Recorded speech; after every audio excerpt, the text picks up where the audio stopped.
Hey crafty friends, it's Juliana Michaels and welcome to my channel.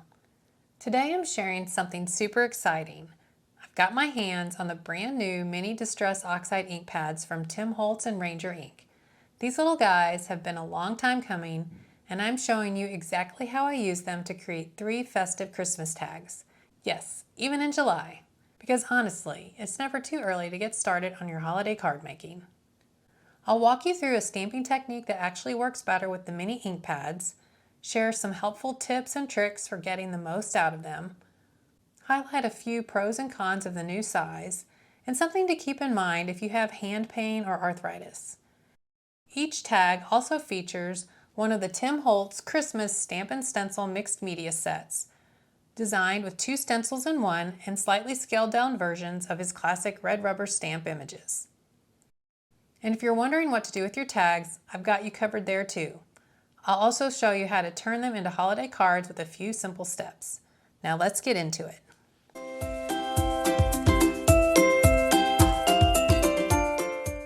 There is a new little guy in town, and it is the Distress Oxide Minis.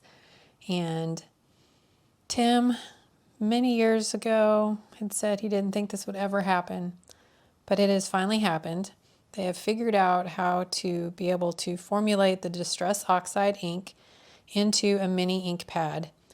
And now we have 24 colors from the Distress palette available in this new mini size, and fingers crossed there will be more coming and we'll eventually have the entire palette. So lots to be excited about today if you are a Distress Oxide lover. Also, though, you might be wondering, I already have the Distress Oxides. Why would I need the minis? I hear you. I definitely understand that.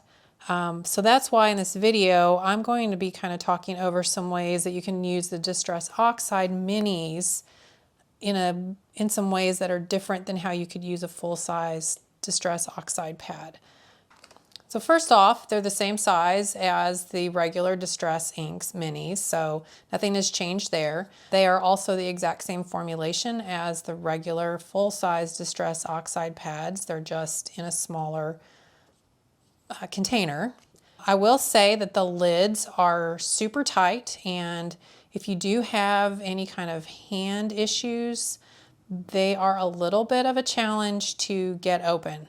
I personally have been struggling with a little bit of some thumb issues recently, and I am having trouble personally opening these. That said though, they are super nice and tight, which I think the point there is just to help keep these from drying out. So just something to consider. One other thing that you might want to consider too with the mini oxides is because of the smaller ink pad, you're probably going to want to eventually invest in the re-inkers if you don't have them, because these are a smaller surface area, there's less ink on them, and if you're using them frequently, they're going to need to be re-inked a little more regularly and frequently than the larger ink pads. So just another little thing to consider there. Obviously they fit in the tins that are made for the Distress mini ink pads. And as I mentioned, there are 24 new colors that kind of give us a start on the palette, and they're available in a nice rainbow of colors. So now I want to get into some stamping ideas, and because it's July,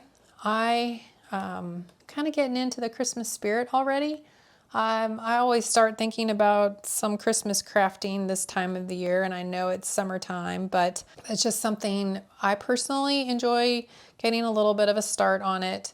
And so I thought I would spread a little holiday cheer along with introducing you to the Distress Mini Oxides. And then, like I said, just some ways that you can use them in ways that you can't necessarily use the larger pads for. So along with the Distress Oxide Ink Pads Minis, I'm going to recommend that you have some sort of stamping blocks available and a distress sprayer, and then some sort of blending brushes, whether it's these new mini blending brushes or the tiny foam blending brushes. And then because we're doing holiday themed projects here, I've got several of the new Stamp and Stencil mixed media sets that include a stencil, that has 2 different stencil designs on it, and then a stamp set. And the stamp sets are combinations sometimes of images from multiple stamp sets or just one stamp set.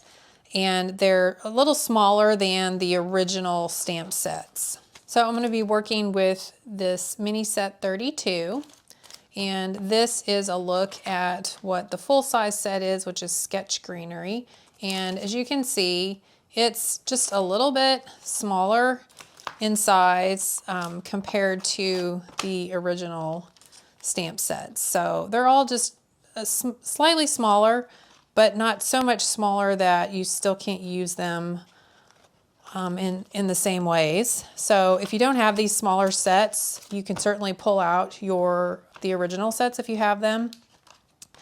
I'm also going to be working with this set here, which is 54, and then that one's similar to the Jolly Holiday. And that one is a significant difference in like the Santa size and that. So it just gives you some different options in how you can use that stamp set. I'm also going to be working with 31, and again, just a little bit smaller. So some are significantly different in size and some are just a little bit smaller in size. And then lastly, I've got set 55, and that one is the Winter Watercolor 2. And as you can see on this set, they didn't include this Christmas tree, but they've got all the other greenery pieces in here. And then they added some little sentiment stamps as well.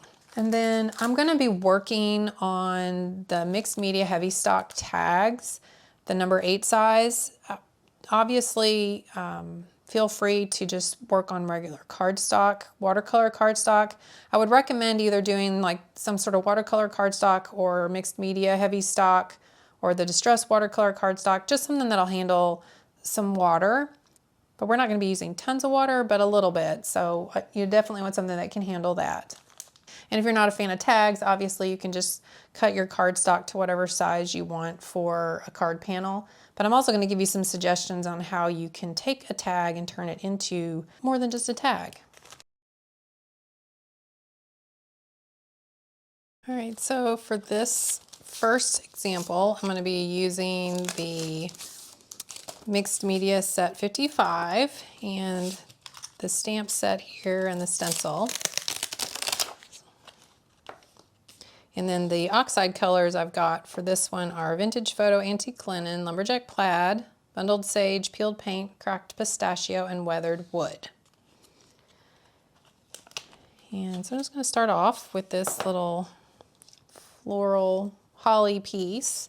And we're going to take the Lumberjack Plaid, and I'm going to just take the corner of it and apply it to the little berry sections of the stamp.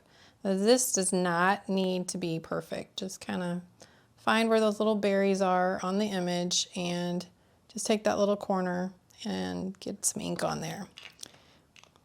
And then next we're going to take the peeled paint and we're going to apply that to the leaf areas. And yes, you are going to get a little bit of that Lumberjack Plaid onto your stamp. It is not the end of the world. I'll show you a little trick to clean that off if you need to. To clean that off, all you need to do, you can either like tap it off onto like the block you're using and then obviously just wipe that off, or you can tap it onto a paper towel and you just tap it off until the Lumberjack Plaid's off of there, and then you're good to go. And then next, you're going to take your Distress sprayer and give this a light misting. So I'm going to kind of clear a little space so you can kind of see what I mean, but just to pull the trigger quickly on a light mist with the water bottle kind of held back away from it. And then we're going to just start stamping this image onto our background. So we can stamp it. And you're going to be able to reuse that ink on there. If you want to mist it again, you can, just real lightly. I'm going to do that one off the camera there. And then just use the leftover ink that's still on there to stamp on, get that extra ink off onto your background. And you can just kind of keep going until you feel like there's not really anything left on there. Once you get it to that point, clean this off a little bit. you can just repeat that process if you want more of this image. And I do. I want to keep adding a little bit more of this little berry branch to my tag here. And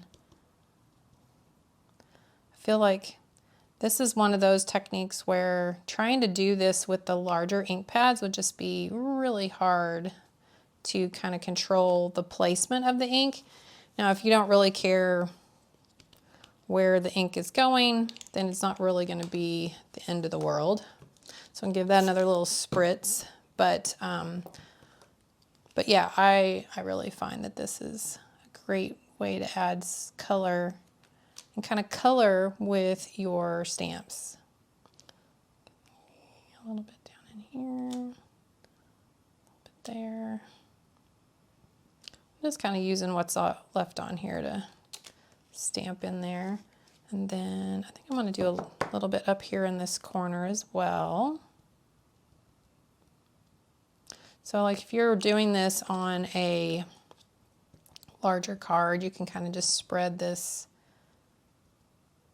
design a little bit differently maybe onto your background. But again, if you're getting that ink on there, just take your paper towel and kind of dab it off.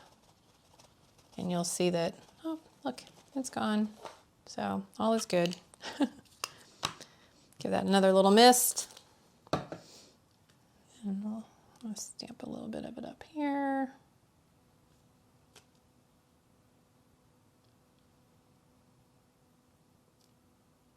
A little harder to get around that tag piece there.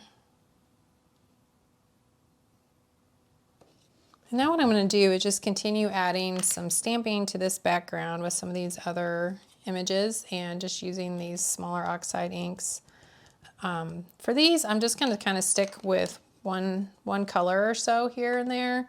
Some of them I might mix a little bit just to add a little bit of interest. And again, if you've got some ink on there and it's freaking you out, just tap it off onto your craft mat or use a little paper towel to wipe some of it off.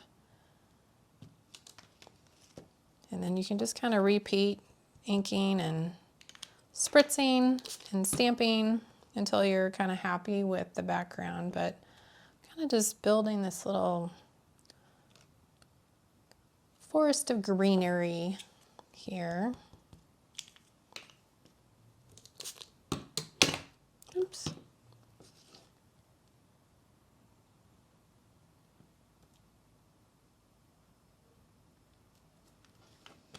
And you can usually get a couple stamped images off. And then every now and then I'll just kind of like to dry off the block because it starts getting pretty wet and I don't want that necessarily dripping down onto everything. Just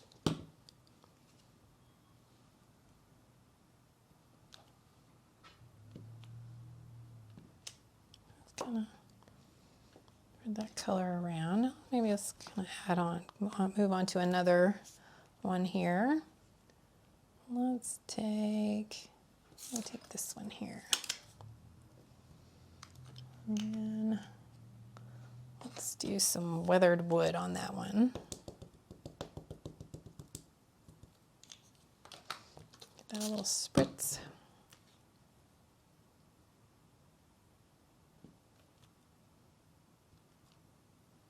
Some of them you might get a little bit more, intense with the color.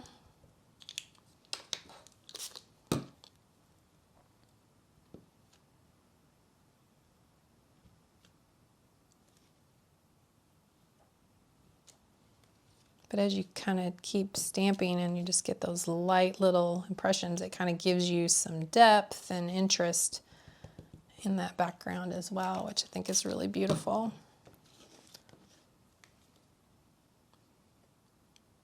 I don't want to cover up too much up here, so I'm going to kind of go off to the side there a little bit, and then we'll have a little left over there.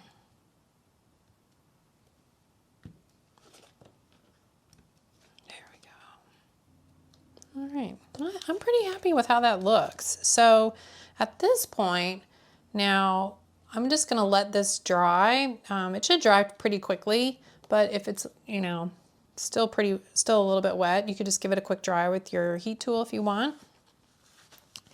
And then now I'm going to do a little bit of some stenciling using the stencil that comes with this set. And all you really have to do, which is wonderful, I feel like they've really picked some patterns here that were easy to like line up, because obviously this doesn't cover a lot of space on a surface, but you can easily line this up, and so I'll kind of show you that. So, but first off, there's the little mini, or the tiny blending tool, I think they call this one, and I'm just gonna kind of do a little bit of the stencil here with the foam blending tool, so you can kind of see how that works. And then here is using the new little mini blending brushes. So I'll do a little bit of the section here. I think it's kind of a personal preference on what kind of blending tool you like. They're going to give you slightly different effects, and then that's going to be impacted even more by like how detailed the stencil is. So you saw me there, I'm just kind of moving that up, and then I'm going to line it back up with what's already stenciled. So like the more detailed the stencil is, the better like a brush is going to do as far as like getting into the little cracks and crevices. That is Ziva barking, sorry. Something's getting her attention. So there's kind of a look at using those two for the blending. All right. Then next we're going to move on and use the other part of the stencil here. And kind of the same thing. You can use the little foam blender or the brush, whichever you prefer. You might notice I'm just kind of doing some of the, I'm going to wipe off a little bit more. That's a little bit more than what I want on there. I'm just kind of going and adding a little bit of color through the areas where there isn't any of the floral pieces. So I just need to get this lined up, and then again we can just kind of move it down. Float that in there a little bit.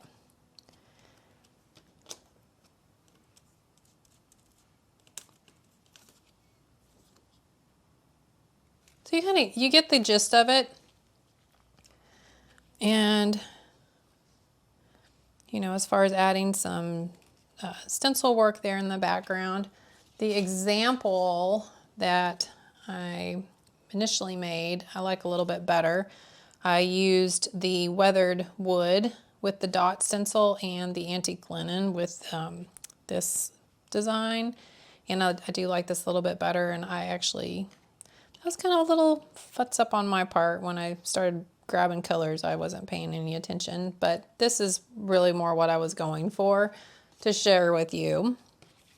But all is good. So now I'm just going to take one of the little sentiment strips. You could take any of them, and I've just grabbed the one that says Good Tidings of Comfort and Joy. And then to add a little more interest to the background here, then you could just take one of the ink pads and stamp that along there. And if you want to spritz this, you can, or you can just stamp. And then I'm going to just kind of repeat stamp that till all the ink is kind of off. And then go again. Just to add a little bit of more interest to the background here. But I will admit, I'm really finding that the mini ink pads are super fun. Another option you could do with this is just not even use the stamping block, and then you could just stamp, like maybe I only want a little bit here, and I could just stamp little sections of it. So that's another option you could do as well. Just use your fingers, and gives it a definite, a little more organic feel. But I am really loving these little mini ink pads. I wasn't sure I would. I'll be honest with you. I thought for sure that I'm like, oh, what do I need those for? But take up less space on my craft mat, which is kind of a nice thing. They'll be super nice to like be able to take with me when I go and craft with some friends. So there's, so that's a positive thing. Like if you like to go to crops or things like that, this could definitely be a nice way to be able to take all of your ink pads with you. And so, yeah, so there's a look at that. And now if you want to add a little bit more interest to this, you could give this a little bit of a misting with some ink, add some little droplets here and there, and then just use your heat tool to dry that. And then your tag is ready to go. A little bummed that I messed up the inking here on the background, but I do feel like it definitely gives you guys a sense of the technique and everything. And all you have to do is, obviously you can switch colors and do whatever colors you like when you are crafting. You know what? I think I'm gonna try something here. See if we can fix this. This is kind of making me a little bit crazy. I'll line that back up. I'm going to take the weathered wood, which is the one I was wanting to use. Go back over those dotted areas. Oops. So another tip with these stencils, if you aren't paying attention, you obviously can stencil down where you don't want it. So another trick you could do there to just help protect yourself a little bit is maybe put some mint tape along that section so you don't do what I just accidentally did there, but that's not the end of the world. It's not the end of the world. It's already kind of not what I was planning anyway, so. And actually, as I'm looking at this example, I think I might have even used stormy sky and not weathered wood when I was making my example. So yeah, but I think, oh, that makes that pop a little bit better. And I think we could fix that. We'll just do a little squirtaroo in there. And then there, yeah, that'll tone that down a little bit. But you can obviously add little spritzes and splatters to make that ink, especially the oxide ink, flow and move a little bit more. And yeah, oh yeah, definitely loving that. But that's one thing that's super cool about the oxides is because they're pigment based, they can be layered over each other and kind of cover up what's underneath. So just give this a quick dry and we'll move on to the next one. So on this example, I'm going to be working with the peeled paint, vintage photo, lumberjack plaid, prize ribbon, antique linen, black soot, and stormy sky. So for this next one, we're going to use the Stamp and Stencil Set 31. And I'm going to be placing my tag here onto a sticky mat. This is the Grip Mate from scrapbook.com, just to help hold things in place a little bit. And I'm going to start off with the Santa and using the technique from on that first tag where I was stamping, just, applying colors to certain parts of the design. And if you're struggling with seeing it, maybe just keep your image nearby there so you can kind of reference it. And then you're just going to use that ink pad to apply the color to the areas. Now, if you try to do this with the large ink pads, you're going to just see that you just don't have the control. It's going to get more places, just the square space of the pad is just so much larger and you can't get to the corner as easy because of this, the base of the ink pad. Even though the pad's still raised off of the surface like the small one, it's just, this is a lot closer to the edge of the ink pad holder. So it's just one of those techniques, like you just kind of can't do it with the big ink pads. So I'm like super in love with this kind of this technique here, being able to color my stamps without having to use like markers or something. It's a little bit faster. If you get some ink where you don't want it, you can just kind of wet a little rag and wipe it off. Then we'll add a little bit of the black soot here to his boots and the belt area here. A little bit here to his face. Like I said earlier, if you get some ink where you don't want it, you can always just take a little rag, kind of wipe some of that off. And I missed getting some up here on his hat.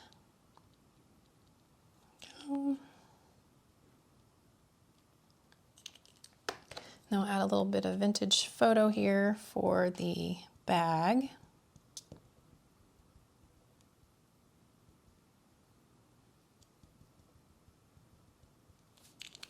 And there's a little present in the bag, so I'm going to use the prize ribbon to add some color there.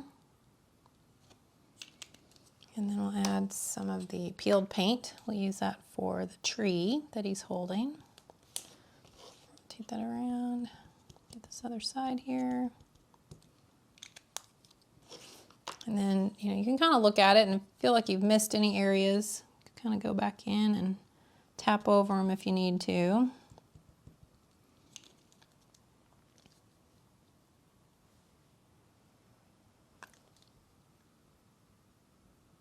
And then again, if you've got some color on there that you don't want, just tap this off or wipe it off like I showed you earlier.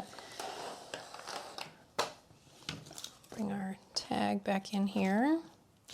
And now we're just going to mist this really lightly with the Distress sprayer. I'm going to do that off camera here, just a real light mist. And then we're going to stamp that over onto our tag or paper, whatever you're using there.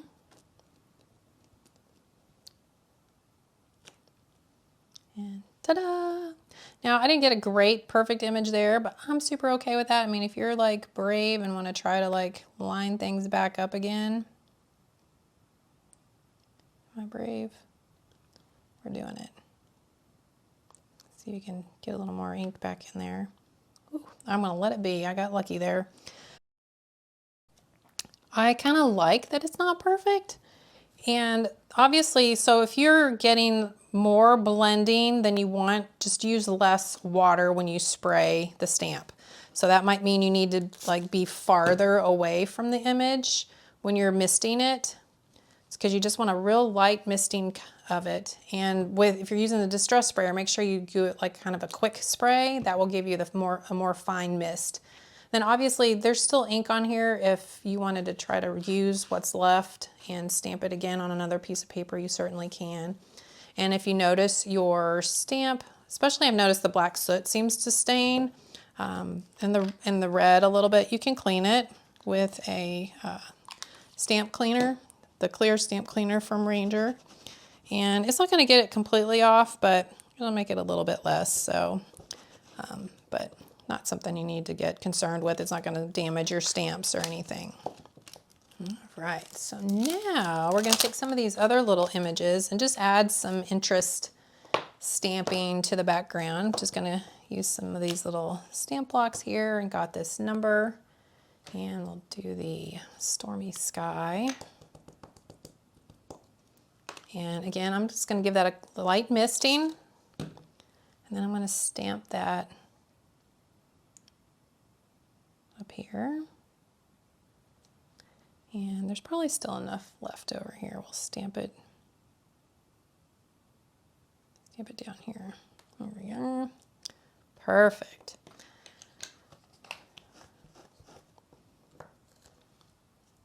And then I'm just going to do that with a couple of these other little stamps. Just going to use some peeled paint and this little stamp image. Again, give it a little light mist.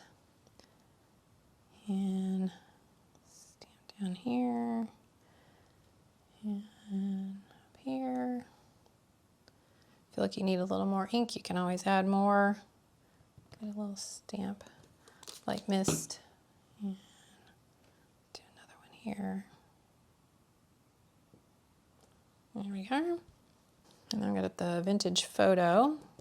Just get a little application of that to this label image. Missed that. And stamp up here. And then you can kind of see where I've inked, like that ink's gone mostly, and then there's still ink left over here. So that's how I'm kind of using that to help me guide where to stamp on the other end to use up the ink that's there.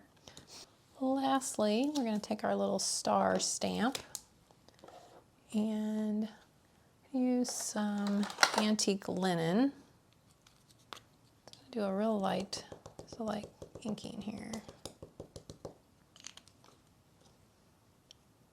And I'm not going to spritz this one. I'm just going to stamp this because it just kind of gives me a little specklies across the background and a little bit of interest.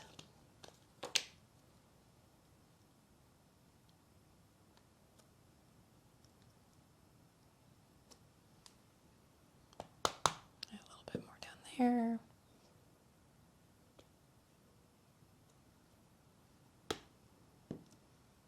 There we go. And then from here, if you want, you can kind of peel this off. I'm going to give this a little wipe down. And then if you need to let this dry, you certainly can. If you want to add a little bit more interest or distressing to this, give it some spritzes with the water.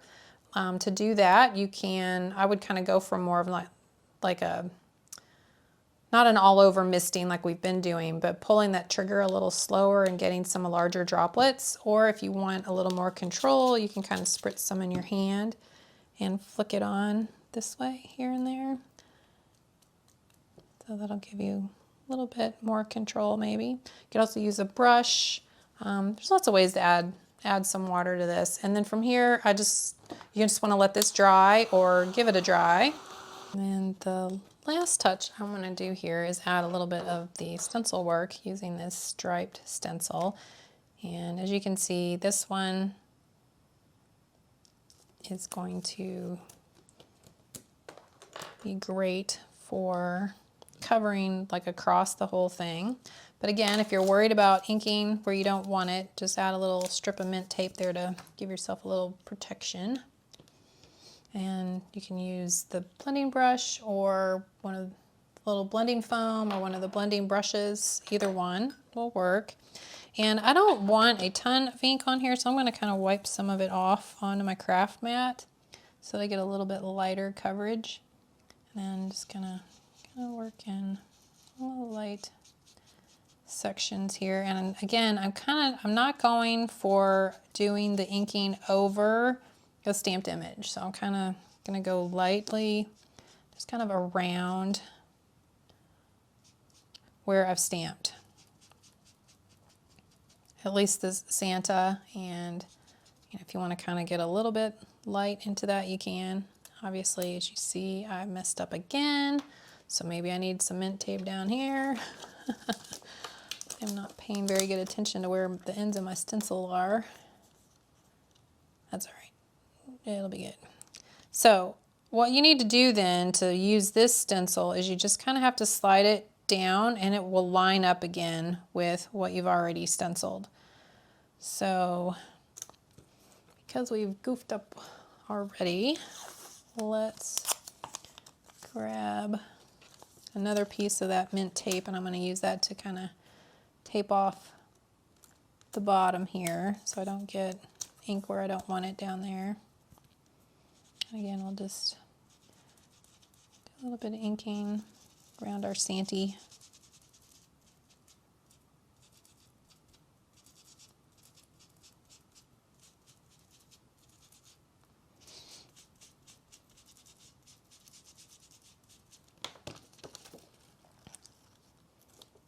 There we are. And then we'll slide it down one more time. There we are. And if you get something where it's like not lined up perfectly, like I messed up there, just reposition your stencil over it. go back over it. It'll kind of tune it out a little bit. And another way you can always fix that, especially with the oxides and this kind of like imperfect imaging that we're going with, just take your spritzer and like spritz right there, like I'm going to do right there, and just kind of make that ink flow and make it look more intentional that you did what you did. So yeah. So then you can just give that a dry, and we'll move on to the next step. And then, you know, if this still is making you a little bit crazy, just take a little bit more, that Stormy Sky, and we can just tap on there and make it look intentional that we meant to mess up. I'll just add a little bit more of that here and there.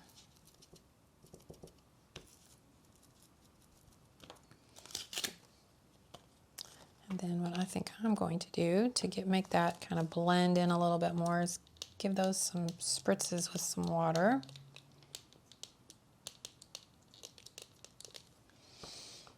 And then give that a dry, because of course that's just going to activate that oxide and get it moving and flowing, and just add a little more interest to the background. You can always do a little finger painting with your finger as well. Oh yeah, loving that. Happy accidents sometimes, right? And now you can't see that we like messed up with the stenciling, and all is good. All right, so now we're going to move on to our next one. So for this next example, I'm going to be working with the Stamp Stencil Set 54, and I've got my tag and my grip mate, and I'm going to be starting with our little Santa image here, and the colors I've got are Picked Raspberry, Lumberjack Plaid, Stormy Sky, Antique Linen, Weathered Wood, Crushed Olive, Bundled Sage, Peeled Paint, and Black Soot. And I'm just going to apply the ink to the stamp like I did before, coloring that image and adding that color to it. Now, there's a little bit of green on that leaf there, so I'm going to wipe that off and just go in and try to get it just on the little berry section. And then we'll take the peeled paint and add it to the leaves. Again, this does not need to be perfect. I think that imperfection adds to the, I don't know, the way this turns out. And now I'm adding some of the black soot here to the rest of the image.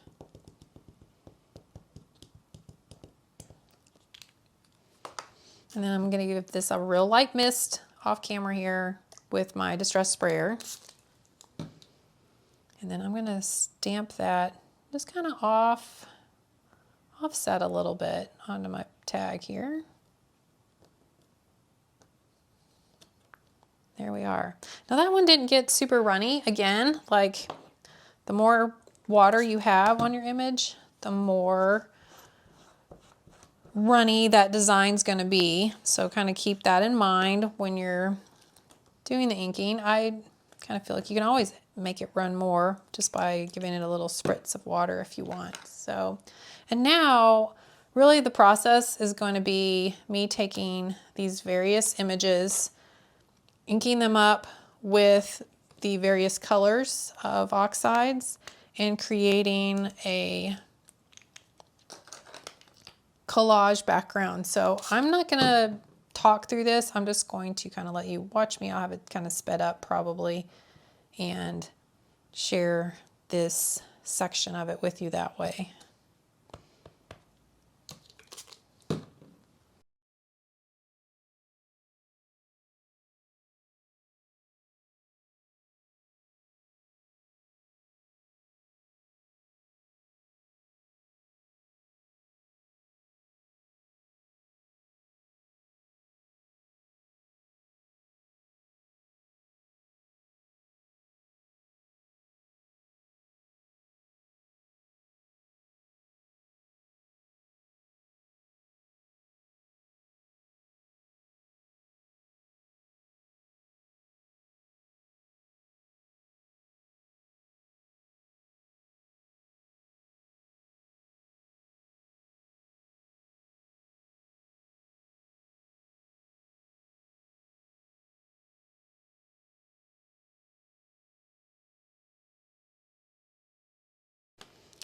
So we've got the stamping done. We can add a little bit of stencil work. I'm just using the stencil that comes with this set. And again, they've made it pretty easy for you to be able to slide it over and line it up. Now this is one of these stencils where these really fine spaces between this work better with the brush, because the brush bristles can kind of get down into that design a little better than the foam will. I'm just, again, kind of applying the ink through the stencil in areas that don't have any stamping on them. But I'm not going for it to be like completely perfect here either. If you want to kind of see your progress, you can peel it up there, take a peek and see, well, maybe I want a little more ink here or there. And then I'm going to slide this over. So there's that. And then I'm just, you can kind of use that as a guide. I'm just going to go over just a teeny little bit more. I can line that up and get a little bit of this stencil up here.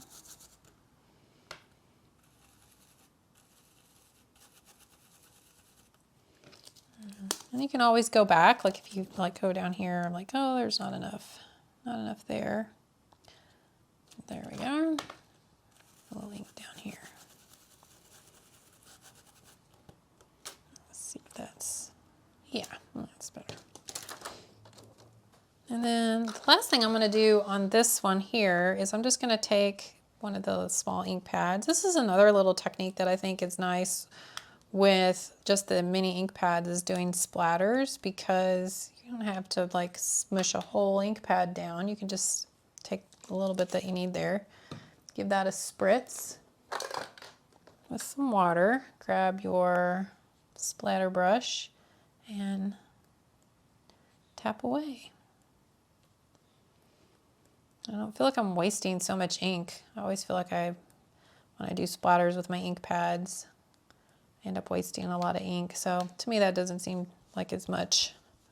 And then from here, we can just give that a quick dry and go on. Once I'm finished working with the oxides, I like to put them back in their tin, and then I just give them all a little press down just to make sure I've got the lids on them tightly, and then it will kind of help minimize any of them from drying out because I didn't get the lid on. And the last thing I did to finish off these cards was take the sentiments from the set 32 and I stamped them with some black soot oxide onto some mixed media heavy stock. You could either use an extra tag or just maybe some scraps of paper, and then trim them down into little strips. As you can see, the sentiments are stamped up here, trimmed into little strips, and the oxide is great stamping ink. It's not perfect, but if you're going for a distressed effect, the stamping that you get with it, I think is wonderful. So always a fan of using the oxides for stamping. So here's a look at our 3 finished examples, and to finish them off, I'm going to add a little bit of inking to the edges with a blending tool and some of the Vintage Photo Oxide ink, and just gonna just lightly get that around the edges here.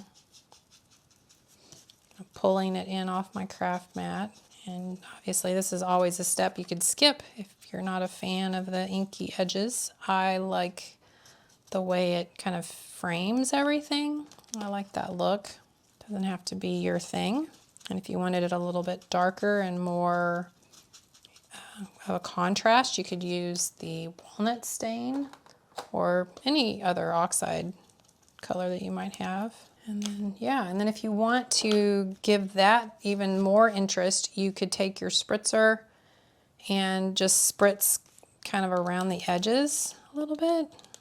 Sometimes I'll just do a little spritzeroo like that, just to add another little layer of interest.